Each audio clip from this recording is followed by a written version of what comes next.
মেলা মেলা আর মেলা, মেলায় যাই রে, আসুন আমরা মেলায় যাই রে। যদিও চলে আসছি মেলায়, আমি এই তো দাঁড়াই আছি বাণিজ্য মেলার গেটে। এখন এখানে 20 টাকার টিকিট কেটে ভেতরে যেতে হবে।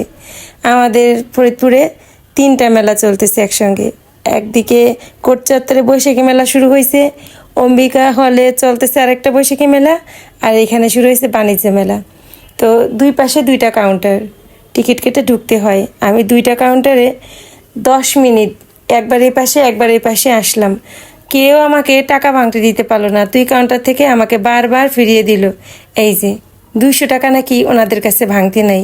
এত বড় একটা মেলা চলতেছে, এত মানুষ টিকিট কাটতেছে, মাত্র 200 টাকা নাকি ওনাদের কাছে ভাঙতে নাই। আমি পড়ে গেলাম একটা মহাবিপদে।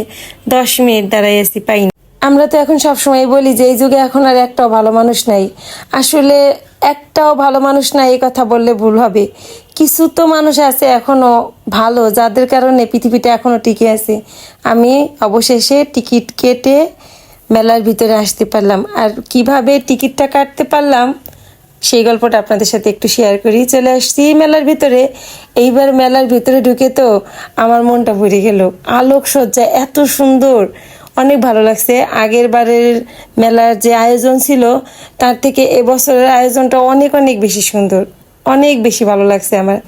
তো আমরা 2 বোনে তো 2টা কাউন্টারে 10 মিনিট এদিক ওদিক ঘুরলাম। 2 কাউন্টারের একটা কাউন্টার থেকেও আমাদেরকে এই 200 টাকা ভাঙতি করে দিতে পারলো না। গেটের সামনে দাঁড়িয়ে আমরা 2 বোনই কয়েকজনের কাছে বললাম যে 200 টাকা নোটটা ভাঙাই দেওয়া যায় কিনা, তো কেউই দিতে পারলো না। তো এখন আমরা 2 বোনে দাঁড়াই আছি, কি করব। এর মধ্যে ভাবলাম যে গেটের সামনে যে 2জন দাঁড়ানো থাকে, টিকিট যাদের হাতে দিয়ে তারপর আমাদের ভিতরে ঢুকতে হয়, তো ওনারা 2জন দাঁড়ায় আছে। ওনাদেরকে আমি বললাম যে ভাই 200 টাকা নোট ভাঙাই দেওয়া যায়। তো 2জনের মধ্যে একজন বলল যে দিদি টাকা তো ভাঙাই দেওয়া যায় না, 200 আমার কাছে নাই ভাঙতি। তো একটা উপকার করতে পারি, আমি 50 টাকা দিই, আপনি টিকিট কেটে ভেতরে যান, যাবার সময় আমার টাকাটা আমাকে দিয়ে যান। সত্যি কথাটা শুনে আমি অবাক। চেনে না জানে না আমাকে, 50 টাকা সে ধার দিল। আমি তো মেলা ঘুরে আরেকটা গেট দিয়ে যদি বের হয়ে যায়, উনি কি আমাকে দেখবে? ওনার 50 টাকা উনি আমাকে বিশ্বাস করে দিয়ে দিল। তো টিকিট কেটে তো ভিতরে আসলাম। আসার পর পড়লাম আরেক বিপদে। যা দেখি ভাই তাই ভালো লাগে, সব কিনে নিয়ে বাড়ি চলে আসতে মন চায়। এত কিছু কেমনি কিনবো? ছেলেদের বাবা তার সাথে যায় নাই, সে সাথে থাকলে মন মতো কিছু কেনাকাটা করতে পারতাম। মেলায় এসে কেনাকাটা করতে পারি না, তাতে কিন্তু কোনো সমস্যা নাই, কিন্তু ছবি তোলার ভিডিও করা এ ব্যাপারে কোনো ছাড় দেওয়া যাবে না। প্রচুর পরিমাণে ছবি তুলতে হবে, ভিডিও করতে হবে। জীবনে কি আছে, ছবি তোলার ভিডিও করা ছাড়া এখন বর্তমানে জীবনে কিচ্ছু নাই। চলেন, বহুত ছবি তুলছি, অনেক ভিডিও করছি, এবার কিছু খাওয়া দাওয়া করা যাক। কি খাবো?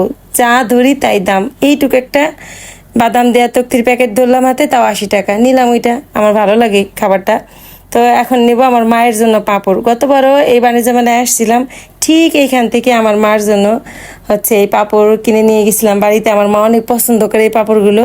আমি অন্যান্য মেলায় এই পাঁপড়গুলো খুঁজি কিন্তু পাই না, এই বাণিজ্য মেলাতেই পাই। গতবারও নিয়েছিলাম, এবছরও মার জন্য 2টা প্যাকেট নিলাম, মাত্র 30 টাকা করে।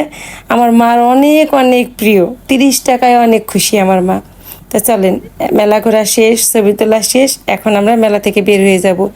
সম্পূর্ণ মেলাটা ঘুরতে ঘুরতে বারবারই আমার বোনকে আমি বলতেছিলাম, যখন মেলা থেকে বের হয়ে যাব কোনো রকমেই যেন ভুল না হয়, আমি যেন মনে করে টাকাটা দিয়ে যাই ওই ভাইয়ের। আসলাম গেটের সামনে, এসে দেখি যার কাছ থেকে টাকাটা নিয়েছিলাম ওই ভাই নাই, কিন্তু এই যার একজন ছিল।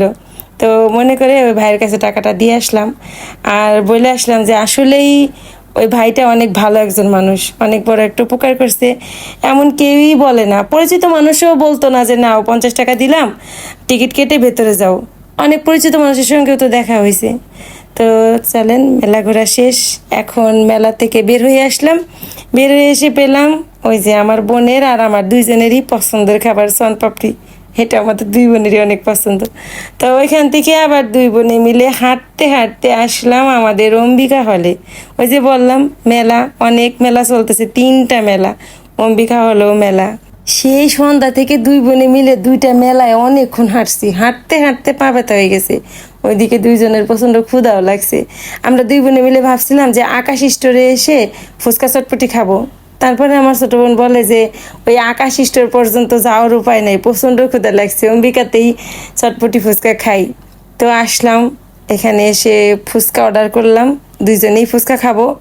তো আমরা বলছিলাম একটু ঝালটা বেশি দিতে, নাগা ফুচকা দিতে। ভাই নাগা ফুচকা যে এত ঝাল হবে ভাবি নাই, ওরে ঝাল, সে কি ঝাল, খেতে আর পাই না। তো যাই হোক, দুই মিলে ফুচকা খেয়ে তারপর বাসায় আসলাম। আজকের মতো ভিডিওটা এই পর্যন্তই, ভালো থাকবেন সবাই।